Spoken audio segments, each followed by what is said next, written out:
আটছাৰ টেঙাখাত শাখাৰ উদ্যোগত সাংস্কৃতিক সমাৰোহৰ লাইখুটা স্থাপন।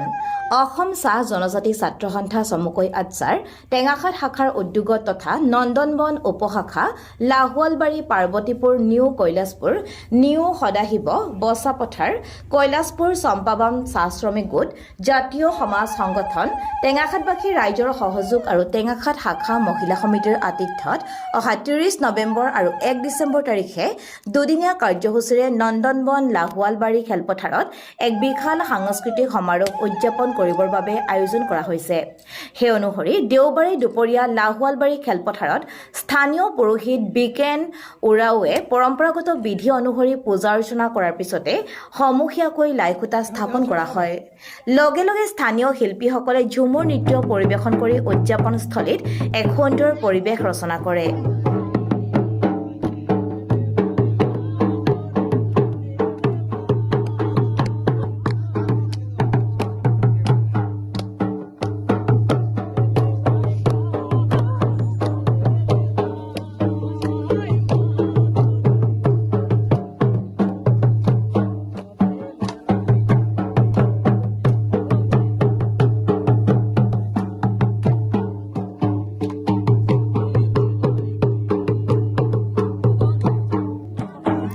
আটছাৰ টেঙাখাত শাখাৰ সভাপতি তিলক খাখলৈয়ে আগবঢ়া এই লাইখুটা স্থাপন অনুষ্ঠানত আটছাৰ কেন্দ্ৰীয় প্ৰাক্তন উপ সভাপতি ৰবি বাৰ্লা, ডিব্ৰুগড় জিলা সমিতিৰ কাৰ্যনিৰ্বাহক সদস্য অনিল কাৱাৰ, টেঙাখাত শাখাৰ উপ সভাপতি জিতেন ওৰাং সহ সম্পাদক বিক্ৰম গোৱালা, উদযাপন সমিতিৰ সভাপতি তথা কণ্ঠশিল্পী প্ৰদীপ কৰ্মকাৰ, যুটীয়া সম্পাদক প্ৰমেন এক্কা আৰু ৰাজু কাশ্যপ, পাৰ্বতীপুৰ শ্ৰমিক গোটৰ সভাপতি সঞ্জন ওৰাং আৰু সম্পাদক ৰাজেন ওৰাং আদি কৰি স্থানীয় বহুসংখ্যক যুৱক যুৱতী উপস্থিত থাকে। অসম চাহ জনজাতি ছাত্ৰ সন্থা টেঙাখাত শাখা আৰু টেঙাখাত মহিলা সমিতিৰ লগতে এই অঞ্চলৰ টেঙাখাত শাখাৰ অন্তৰ্গত থকা যিমানবিলাক চাহ বাগিচাৰ সমূহ ৰাইজৰ সহযোগত নন্দনবন বিশেষকৈ লাহোৱালবাৰী খেলপথাৰত অহা 30 নৱেম্বৰ আৰু 1 ডিচেম্বৰ তাৰিখে খুব সুন্দৰভাৱে তেখেতসকলে সাংস্কৃতিক সমাৰোহ আয়োজন কৰিছে বৰ্ণাঢ্য কাৰ্যসূচীৰে।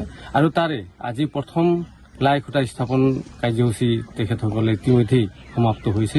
আৰু এই লাইখুটা স্থাপনৰ জৰিয়তে আমি সমগ্ৰ চাহ জনগোষ্ঠী আদিবাসী যিমান ৰাইজ আছে তেখেতসকলক এটা কথা ক'ব বিচাৰিছোঁ যে জাতিৰ সংস্কৃতি অবিহনে কেতিয়াও জাতি জীয়াই নাথাকে। আৰু এইটো এটা মহান উদ্দেশ্য আগত ৰাখি আজি অসম চাহ জনজাতি ছাত্ৰ সন্থাৰ লগতে চাহ জনজাতি মহিলা সমিতি আৰু এই অঞ্চলৰ বিশেষকৈ লাহোৱালবাৰী নন্দনবন কৈলাশপুৰ পাৰ্বতীপুৰ যিমানবিলাক বাগিচা আছে সমূহ ৰাইজে সহযোগত আজি তাৰিখৰ পৰাই তেখেতসকলে নিশ্চয় 30 নৱেম্বৰ আৰু 1 ডিচেম্বৰলৈকে তেখেতসকলে ইয়াত খুব সুন্দৰভাৱে নিশ্চয় ইয়াত এটা আয়োজন কৰিব। আৰু আমি আশা ৰাখিছোঁ টেঙাখাত অঞ্চলৰ ৰাইজৰ লগতে সমগ্ৰ অসমৰ ৰাইজে এই সাংস্কৃতিক সমাৰোহ উপভোগ কৰিবলৈ আহিব। বিভিন্ন কাৰ্যসূচীৰে ইয়াত এক পৰিপূৰ্ণ এক কাৰ্যসূচী ইয়াত তেখেতসকলে বনাইছে।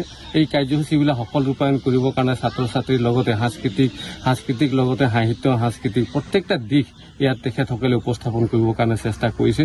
আমি আশা ৰাখিছোঁ এই দুদিনীয়া কাৰ্যসূচী যাতে সফল হওক আৰু সমূহ ৰাইজৰ জাতি বৰ্ণ ধৰ্ম নিৰ্বিশেষে যাতে আমি অসম আৰু অসমীয়া জাতি গঠনৰ প্ৰক্ৰিয়াটোক যাতে আৰু অধিক শক্তিশালী ৰূপত আগবঢ়াই নিয়াৰ এটা প্ৰচেষ্টা বুলি ভাবিছোঁ আৰু আশা ৰাখিছোঁ সমূহ ৰাইজে যাতে সহযোগিতা আগবঢ়ায় তাৰ কাৰণে মই কামনা কৰিছোঁ। আজি অসম চাহ ছাত্ৰ সন্থা টেঙাখাত শাখাৰ উদ্যোগত আৰু লাহোৱালবাৰী পাৰ্বতীপুৰ সদাশিৱপুৰ বছাপথাৰ কৈলাশপুৰ চাহ বাগিচাৰ তথা নিউ সদাশিৱপুৰ চাহ বাগিচাৰ উদ্যোগত আমি টেঙাখাত শাখাই দুদিনীয়াকৈ সাংস্কৃতিক সমাৰোহ আয়োজন কৰিবলৈ আগবাঢ়িছোঁ। আৰু আজি প্ৰথম দিনা আমি আজি যিহেতু লাইখুটা স্থাপন কৰিলোঁ আৰু লাইখুটাত আমি পুৰোহিত হিচাপে আমন্ত্ৰণ জনাইছিলোঁ সন্মানীয় শ্ৰীযুত বিকেন ওৰাং ডাঙৰীয়াদেৱ। আৰু আমাৰ এই আজি লাইখুটা স্থাপনত আমি আমন্ত্ৰণ জনোৱা আমাক সহযোগ আগবঢ়োৱা সন্মানীয় শ্ৰীযুত ৰবি বাৰ্লাদেৱ আমাৰ মাজত উপস্থিত আছে। আমাৰ উদযাপন সমিতিৰ প্ৰদীপ কৰ্মকাৰকে আদি কৰি আমাৰ সতীৰ্থসকল আমাৰ মাজত উপস্থিত আছে। আৰু আমি দুদিনীয়া কাৰ্যসূচীৰে যিহেতু চাহ জনগোষ্ঠীৰ এক সংস্কৃতি এক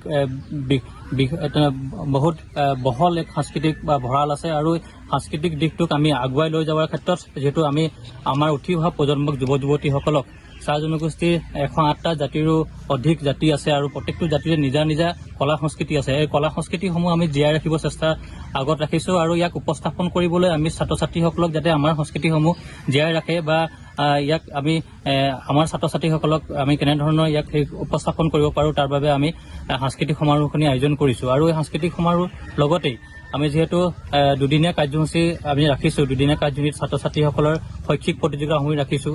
আমি ইয়াত আমি যিহেতু সংস্কৃতিৰ দিশটোৰ লগত সংগতি ৰাখি আমি চাহ জনগোষ্ঠীৰ সাজপাৰ পৰিধান কৰি যুৱক যুৱতীসকলৰ এক ফেশ্বন শ্ব' আমি ইয়াত ৰাখিছোঁ। লগতেই আমি দ্বিতীয় দিনৰ কাৰ্যসূচীত আমি মুকলি সভাৰ লগতে আমি বিশেষভাৱে দলীয় প্ৰতিযোগিতাসমূহ ঝুমুৰ, দমকৈজ আৰু সমাজসমূহৰ বিভিন্ন নিজৰ নিজৰ যি গীত মাত আছে, এই গীত মাতসমূহ যাতে ইয়াত আমি প্ৰদৰ্শন কৰিব পাৰিম, উপস্থাপন কৰিব পাৰিম, তাৰ বাবে আমি ব্যৱস্থা কৰিছোঁ।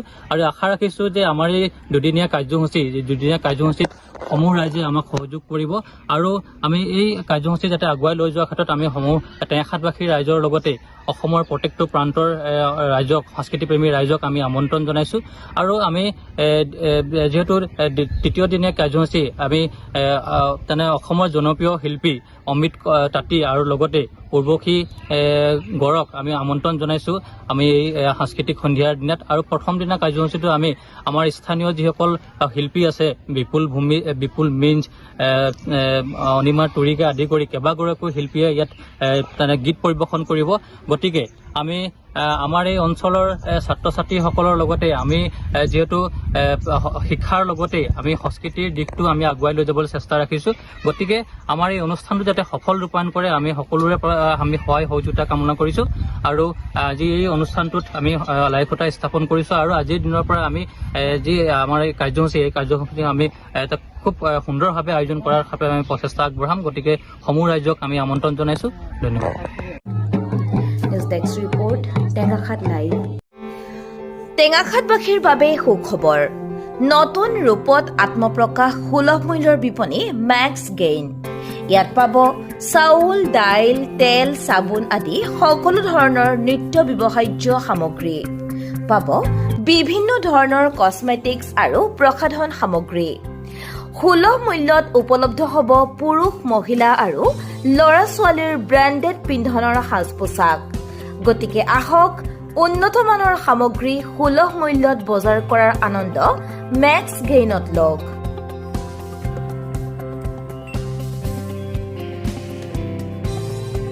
আমাৰ ঠিকনা টেঙাখাত বজাৰ, ডাকঘৰৰ সমীপত, পথৰ নিচেই কাষত।